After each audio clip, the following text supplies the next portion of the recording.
Many of you would have heard of the term permaculture gardening, but you don't really know what it is. Well, what it basically is, the term comes from the idea of the word permanent and agriculture, a concept developed in the 70s in Australia, which has now become a worldwide form of gardening. Whether you've got a large garden or a small garden, these principles will certainly help you get the best out of your environment, save water, save time, and have amazing produce.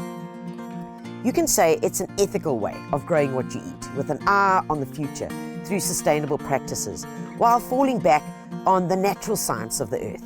Landscape architect Nandi Koster and her electronic engineer husband Karel decided to take this route for the better of their whole family. We basically decided to have a look at the permaculture movement when our little boy was born with severe health challenges and actually born with a brain injury. And through that process, we were challenged to start looking at healthy living.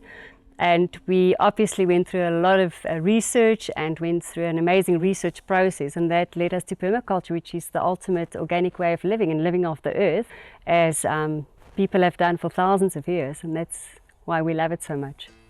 The first step we had to take is we had to look at our environment, and we had to look at what's available to us, and we quickly realized that we're staying on a mountain.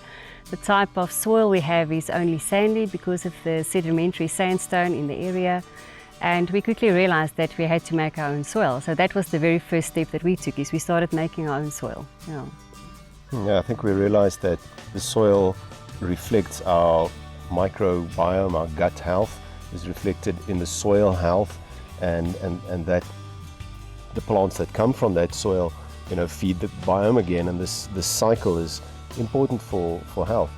Because of my background, being in landscaping, I really didn't necessarily like the look of a permaculture garden, and I just wanted to combine it with a normal indigenous endemic garden, and then also just to make it look a little bit more neat, and that's exactly what we did. So we don't have any shortage of rocks, and we use those to basically build sort of natural aesthetic looking planters, raised beds essentially, about 40 centimeters maybe, and we filled the bottom with just older organic material, wood or just garden scraps in general, layered that basically with cardboard. And then on top of that, we put the compost that we've made, and we plant directly into those. On top of the compost, between the plants, actually what we do is put a strong, thick layer of mulching, and we basically plant inside the mulch. So the mulch actually provides a little protection for the small little plants, but allows it to obviously get its roots into the proper soil, and also works very well with managing weeds coming up next to the veggies, for instance. So we started off with the permaculture zones, which obviously in zone 1 you'll have your vegetables. In our case, zone 1 and 2 a little bit combined in the design with our chicken caravan. And then throughout that whole process, we just realized that the combination of plants, it doesn't really matter how you structure it, as long as you work on the zones and you stay to the principles of the permaculture ethics.